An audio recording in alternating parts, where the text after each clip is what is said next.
Welcome, everyone, to another episode of the Player 2 podcast. I'm your co-host, Rade Stojsavlovich. And I'm your co-host, Dave Leary. It is nice to be back with you again, Roddy. Likewise. You've got, this is the calm before the storm down in Texas for you. It is. We are headed for an ice storm, so the question is really how many days am I going to lose power? So if you stay updated, I'll update you next time about how many days we actually lost power. Do you have your selection of board games laid out, ready to go? I have some lighting for the house. I definitely have some board games. The family and I were talking about getting up to some family D&D maybe, so we might do that over the weekend. Depends. Right. Sounds like you're ready to weather the storm, so to speak. We are. How about you? Are you ready? Are you ready to... There's no storm happening in Seattle. You're fine. No, we're getting unseasonably dry weather up here, some sun, so that's nice. Not a lot of precipitation, so the mountains, not great for snow so far this year. Kind of expected better, and we go every week because my daughter's taking snowboard lessons, and she's having a blast. Excellent. So anyway, it is what it is. It's nice to see the sun. All right, let's talk about game industry news this week. We won't spend a lot of time on this after our vow last week.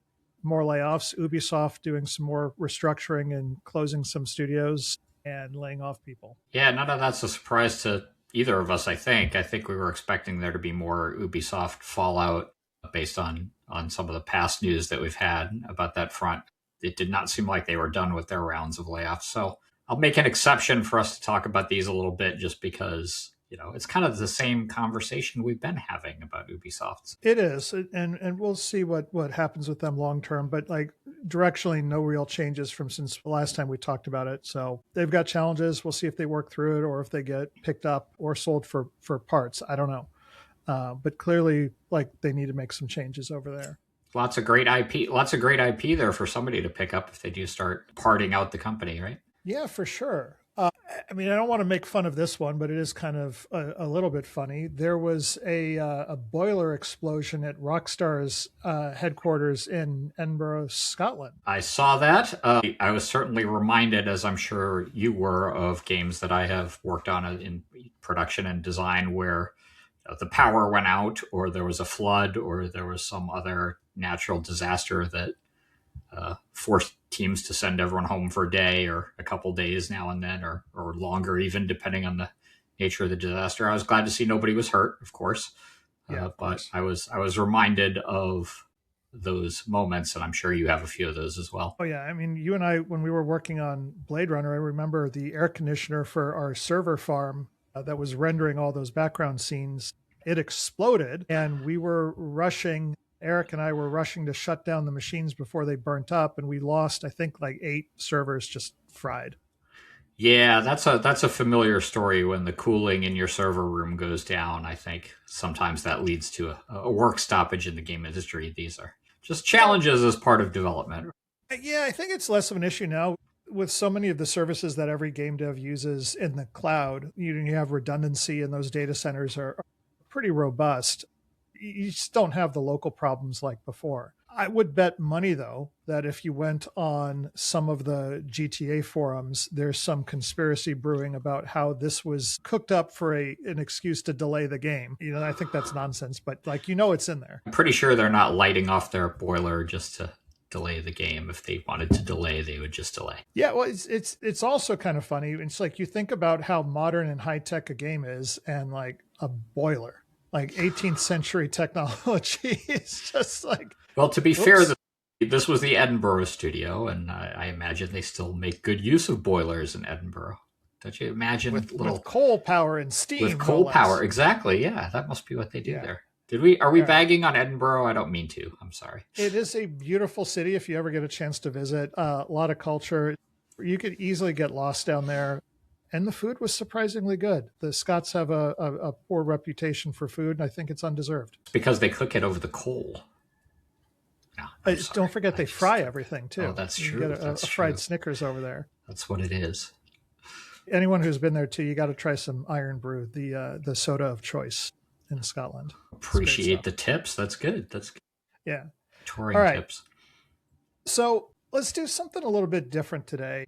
Wait. Before you move off news, I have to give you some credit because I think Gabe Newell has been watching our podcast because the Steam AI policy has changed when you go to declare what AI you're using on Steam. Do you want to Yeah, speak look, to that and how they listen to you and your nuanced take on what that disclaimer should be? yeah, like no surprise. Like I thought the original take of AI or not was going to lead to a bad outcome for developers. At the end of the day, my belief is it's a tool. It's not this grand evil thing designed to enslave us all. And I'm not just saying that because I don't want Skynet to show up at my house in a couple of years and take me out. But they're differentiating between AI generated content that made it into the game and AI tools that are used as part of the workflow. And I think that's the nuance that I was trying to get across before. And I think it makes a lot of sense. And so kudos on Valve for doing that. I wish it was because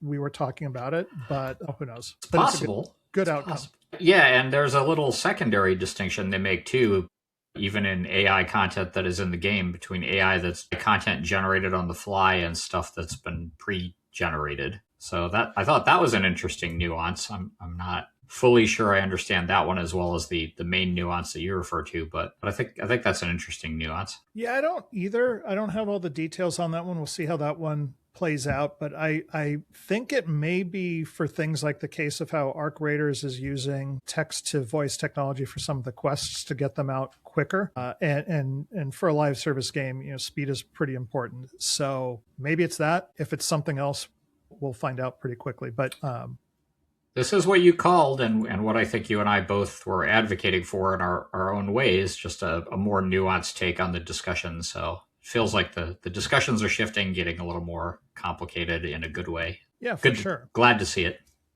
All right. All right. So moving on to things a little bit differently. A lot of folks that have been laid off in the games industry, they're looking for jobs, and there's no right way to answer this. So I thought maybe we'd take a little bit of time to talk about what the job market's like, some things that work that you can try to help land your next gig, whether you are a seasoned pro looking for your next job or you're trying to break into this industry. Your approaches will be similar but different. And we could get some viewer opinions as well. Share some notes in the comments when you hit the like and subscribe button. Pretty important. And just let us know what you're finding works. I think I'll start out by saying, no surprise to anyone, this job market for games is the worst I've ever seen. It's terrible. And a lot of the techniques that used to work, frankly, just don't. And I'll share a funny story. Like when I was doing my first startup, my grandparents were telling me about how when they opened up their tavern back in the day, my grandfather went to the bank and looked that banker in the eye and shook his hand and got a loan. And I'm like, yeah, okay, that doesn't work. Likewise, some of the advice we might have given just a couple years ago is going to seem almost equally as outdated, and it just doesn't work. Statistically, we know that you're far less likely to get a job going in cold through job postings, particularly on LinkedIn. And your highest probability of success is through an introduction through your network or a referral. That's sort of been true for a while. It's definitely true now. What are your thoughts on that? Yeah, I mean, I'm going to go back to my own personal experience here a little bit. Of all the jobs I've had in the industry, I think I got exactly one, and coincidentally, it was the Westwood job that you and I both worked at. But I think that's the only job I got by kind of cold applying somewhere. And this was a really long time ago. Every other job I've gotten in the business, including my very first job as a contractor at Microprose, was through somebody I knew who recommended me to the people at the studio. Has that been your experience as well? Yeah. And most recently, last year, when we started up Imposter Entertainment, there was one job posting that we hired from. Every single other person was a referral, either from somebody I worked with or somebody one of us worked with.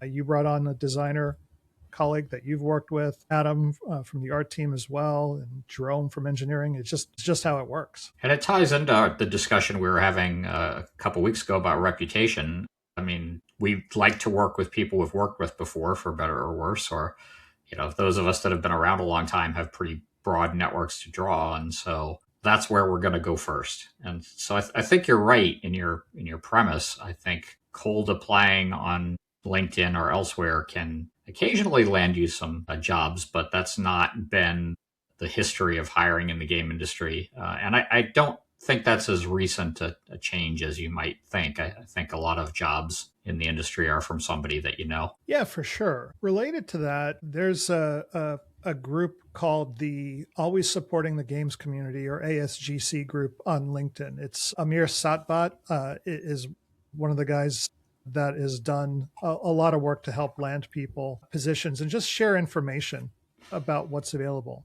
That's a great resource to figure out things that aren't necessarily posted, what might be coming up, and you could start to figure out who you want to follow and get a sense of what might be coming. Right, so there's a studio, you like their games, and you follow one of their people that posts regularly. It could be the CEO, creative director, whatever, somebody who just posts a lot. You'll know from that when they get funding for a project or when they're starting a next project. And that's a great time to get in, interact with those posts, comment, build some availability, build your network. Even if you don't know that person personally, you haven't worked with them, you're building up awareness, and you could get a jump on jobs that might come up. Tying back to your reputation thing, probably don't want to go into a post and say, no, you're an idiot, why would you post this, and kind of stuff like that. That will not help you get a job. No surprise.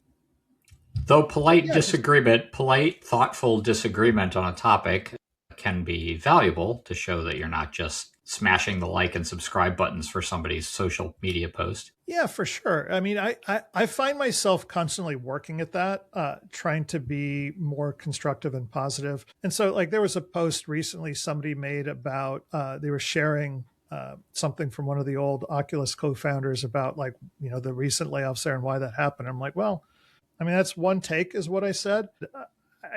Like, one of these claims is easily disproven by just looking at the charts. And someone's like, well, what charts are you talking about? And I linked to, like, the obvious charts, the ones that Meta puts out. And you could, like, the assertion was that the first party content was crowding out other developers. And I said, no, this is not true. Look at the chart. And if you look at the top 10 titles, there's one first party title in there. That was Beat Saber. Other ones pop in there and pop out, but they don't just get in there and crowd anyone out. In fact, the top 3 titles were all external that weren't first party at all. And so providing some data without just flat out saying, it's just, you're crazy, why would you post this? Yeah. What do you do if you're somebody new getting into the industry? That's harder, right? I mean, I think back in the day, I had a kind of eclectic pre-games resume where I had a law degree, but I wasn't a lawyer. I had done a little freelance writing, so I had a couple of short stories published, and I had some solo text adventures I had done as shareware in college. So I had this kind of bucket of stuff to point to, but I think these days I'm not sure that works to get in, right? There's just more formal, maybe not training is always expected, but there are certainly plenty of places that will train you and give you certificates and degrees in game development. Is that stuff valuable? Some degrees are better than others. There's some really good programs out there, like the grad program from Carnegie Mellon. They have a thing called ETC, Entertainment Technology Center, I believe is what it stands for. Those folks are really solid, and I've hired folks from out of there. I know many of their instructors. I've spoken over there. They're sharp. USC has a great program as well. I've done some guest lectures over there, and the students are just really, really sharp. And there's a few others like that. It's not to say it's just those two that can help.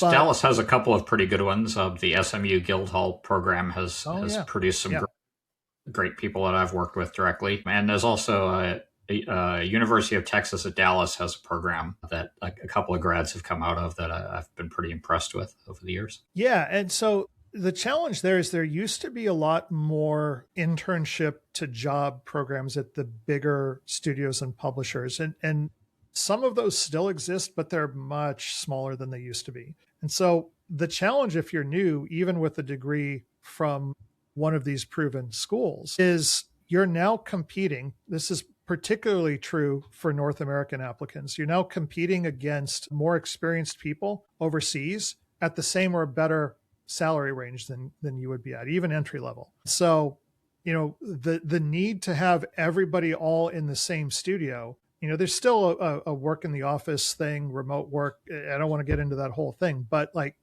cooperative development between satellite studios is like, this is how things are done on the larger products. Smaller ones, you might do it all in one spot. But if you get into AAA or anything else, you just look at the credits. You'll see like there's just, it's Montreal studio, London studio, Spain. Like they're kind of all over the place now.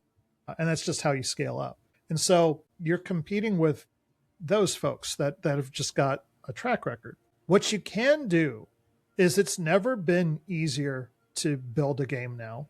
Whether you're just doing it using stuff from the asset store in Unity, you're doing it in Fortnite, you're doing it in Roblox, and now you have something tangible. So it's not, hey, here's all my training. You've built something, you can play it, it's demonstrably good, and it shows skills that just aren't easily seen from a resume.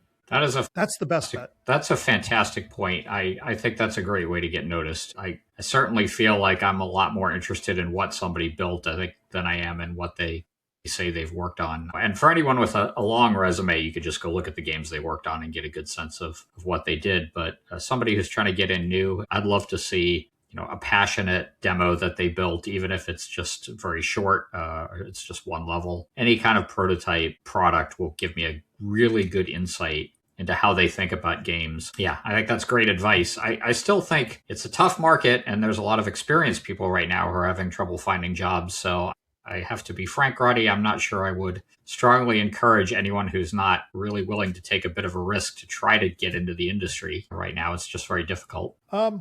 I felt like that. And then I talked to some really passionate people that wanted to break into it. I've been doing a lot of free coaching for people over the past couple of years.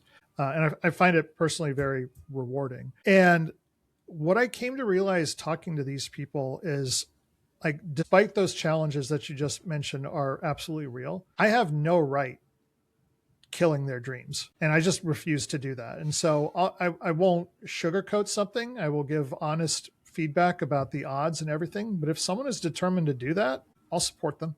Yeah, and I think that's fair. So I will rescind my doomsaying. I think that you and I in our youth would not have been deterred in our game dreams from pushing forward. And I certainly remember getting into the industry and thinking, this is all I want to do. I'm going to do it no matter what. So you're right. To this day, I do some of my best work out of spite. If someone tells me I can't do it, I'm like, oh yeah. And so now I just have to watch out, because enough people know this about me where I'm like, hey, you're trying to manipulate me. I see what you're doing there. I'm not going to fall for it, but I'm going to go do this thing anyway.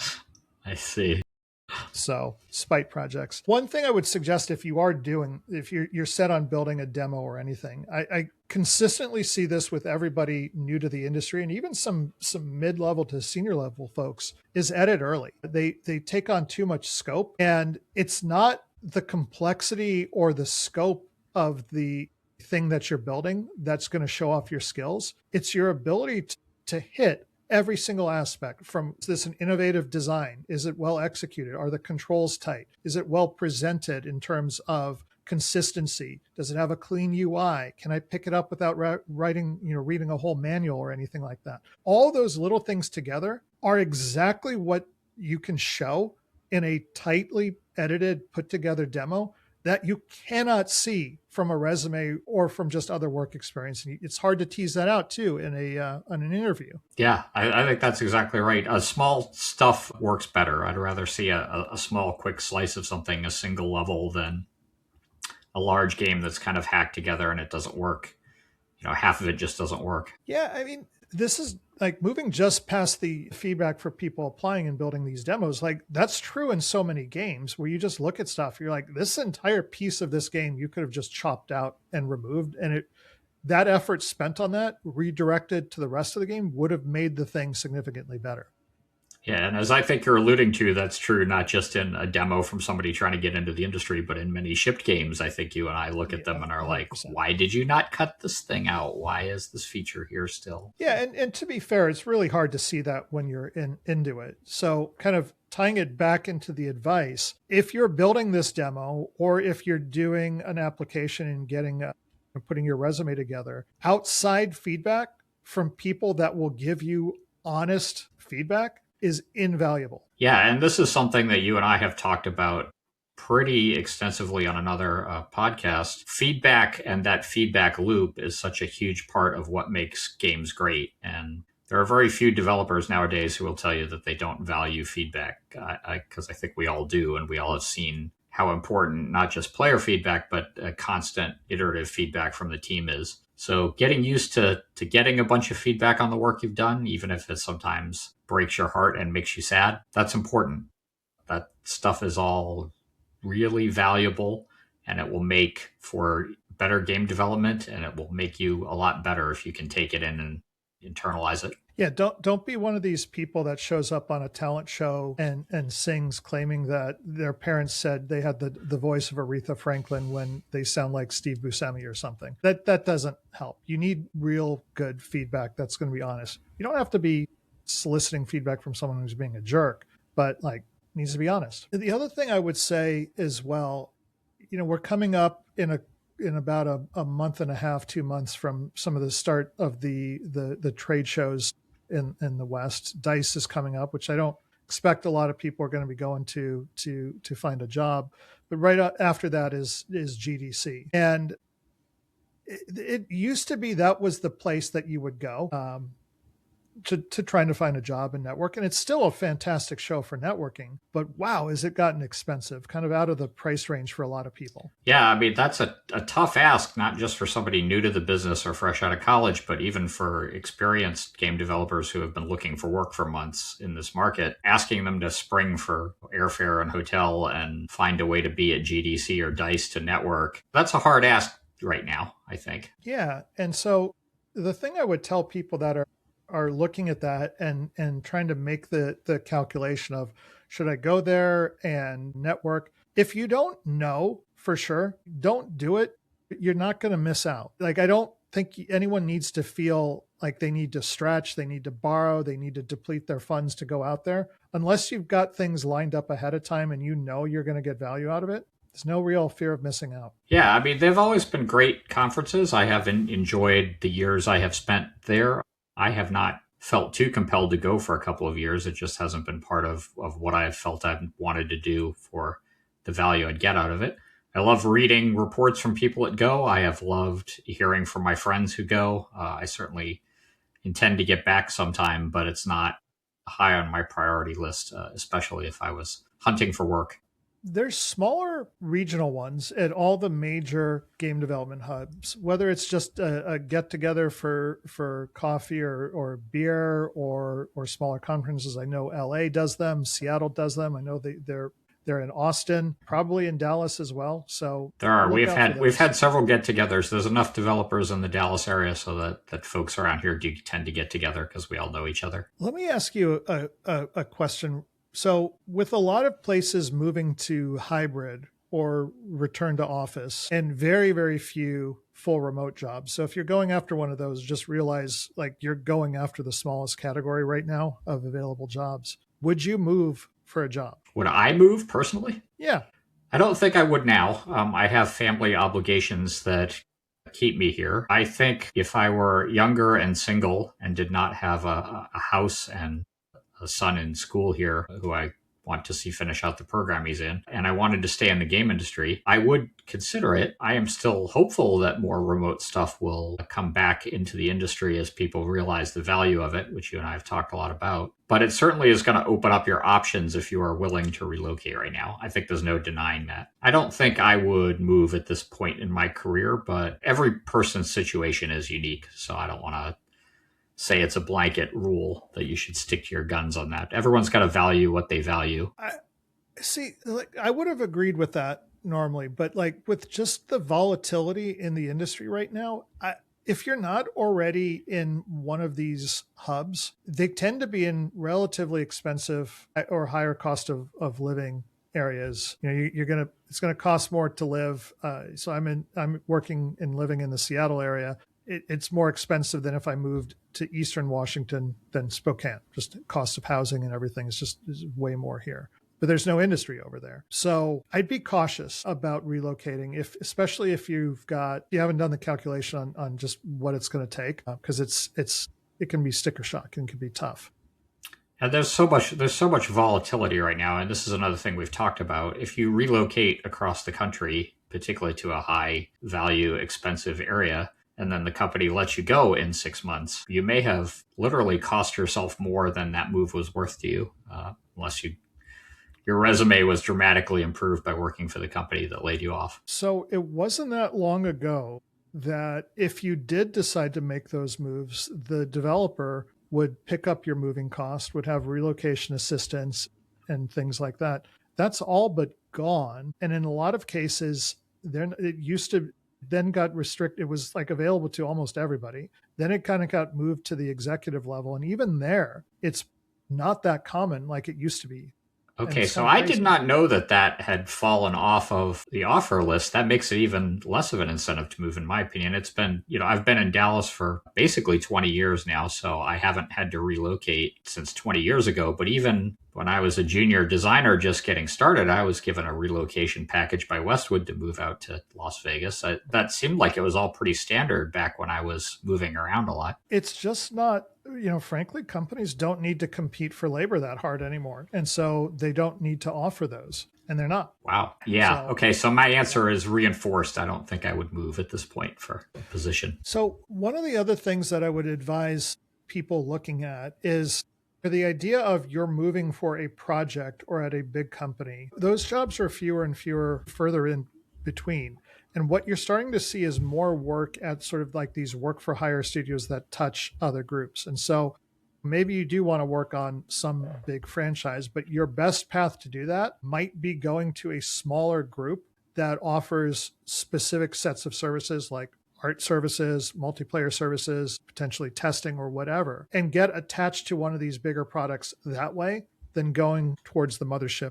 I've seen a lot of that shift, and there's a lot more jobs created kind of at that other side of things. And those are more likely to be a short-term contract and possibly remote positions, correct? Yeah, some of the places will put you in a roster, like if you have a specific skill, and will call you up when a project comes in, and they do a lot of that business development to help you find those sorts of things, which you could do on your own, but it's a lot harder to find one by yourself, and you're almost universally guaranteed not to get a job on a bigger title unless you're one of these rare known people. They're more likely to go to an outsourcer and let them deal with all of that. So that's one path to do it. The other is the specialists, right? Like if you've got a small group of core specialists that have a very specific skill, but that's in demand for relatively short periods of time on a lot of different products, you might be able to get a full-time job at one of these companies and not have to worry about sort of the feast and famine of contract work.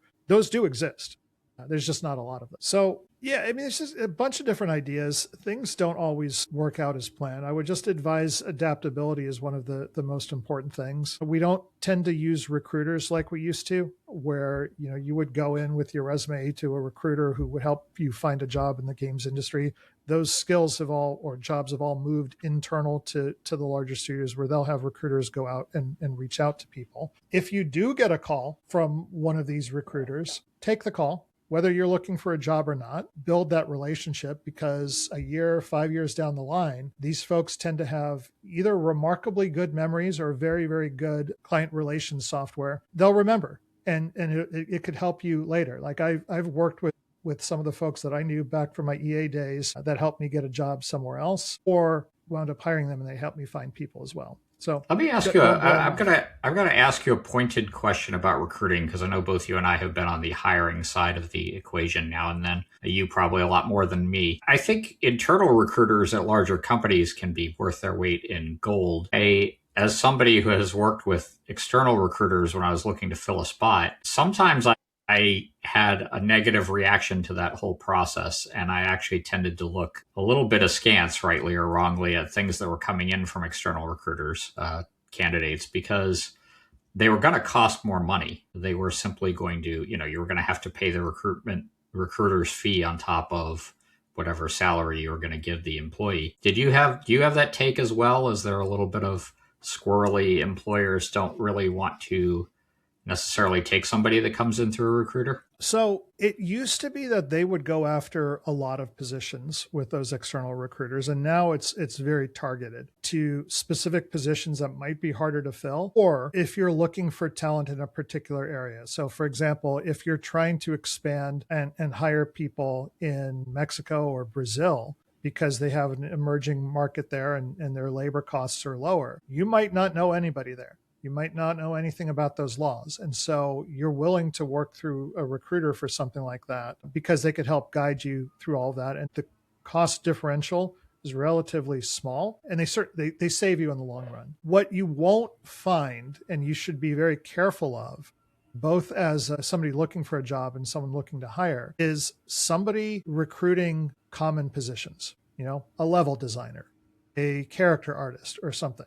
Not that those people are hard to find or they're any less talented than your specialists. It's just where there's a lot of scammers right now. And so if you see these too good to be true posts, or someone you just don't know that doesn't have a website, or the website kind of looks dodgy, it's probably a scam. And in fact, I was just reading the story of one gentleman recently who went far enough with it that he got a job offer, and the whole thing was a scam. So fortunately, he didn't share his social security or anything like that before it got to that. But you just got to be really careful. If it sounds too good to be true, it is. Yeah, that's absolutely solid advice. And my information on recruiters is a little out of date. I do not mean to cast aspersions on the recruiting business at all. I think the uses that you describe are pretty important and powerful. I will make a rant about recruiters in general. A lot of them got laid off in the past couple of years, just in technology, but in games in general. So the folks that were left had a pretty big workload.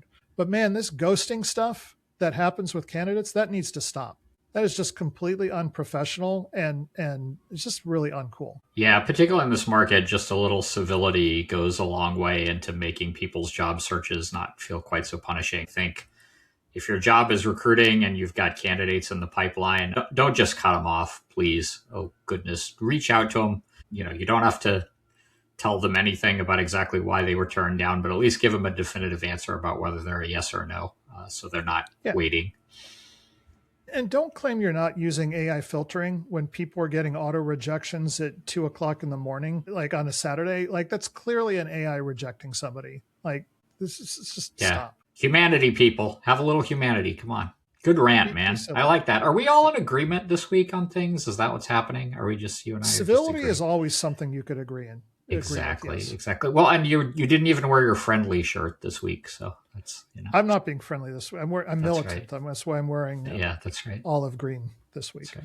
We're both all right, let's talk about games we're playing this week. I'm going to save mine because I think we went long today, but I want to hear about yours because I'll save mine for next week. I know you have a game you've been looking at, though. Yeah, so one of the guys that I regularly do multiplayer games with was playing this game with beavers and dams in it. I'm like, what the hell is he talking about? And so I want to talk about that damn game. And it's called Timberborn, which, if you're not familiar with it, is effectively a strategy game where you manage a bunch of beavers trying to manage water flow and build out things. You've played it, right? I have played. It's a fantastic game. A really excellent city builder with some really kind of interesting decisions in it. I guess I can best be described as delightful because you're just working with a little group of beavers, though it can get pretty hardcore. It's not an easy game to wrap your head around at the higher levels, I think. Yeah, it's we like those mechanics where they're easy to get into but hard to master, and this is definitely one of those. Like when you start getting into the advanced resource management or droughts and things like that, it really changes things up, and you're like, oh man, I got to go do this and shift. And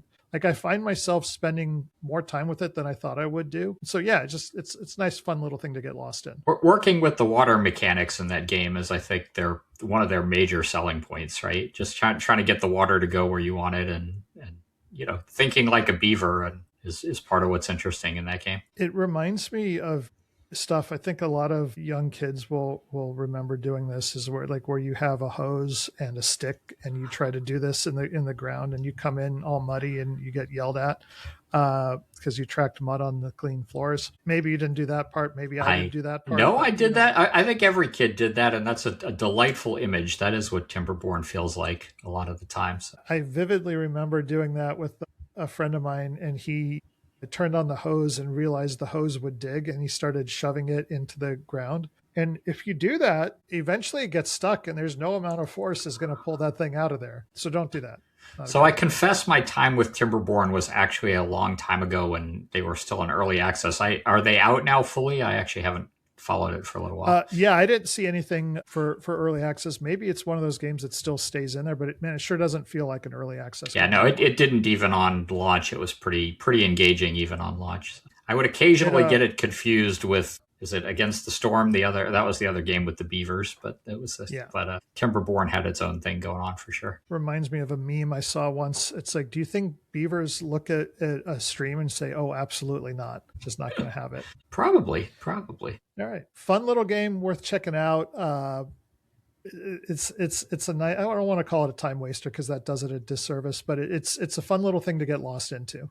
Absolutely. So I'm enjoying it. A good game of choice, Roddy. I'm impressed with your choices this week. All right. Hey, next week we're going to start a new series. We're going to bring on multiple different guests, and we're going to start talking about what is wrong with the game industry and how it might get fixed. So we're going to approach it from different disciplines, from production, from development and design, finance. We're going to start with finance next week. We'll talk about marketing.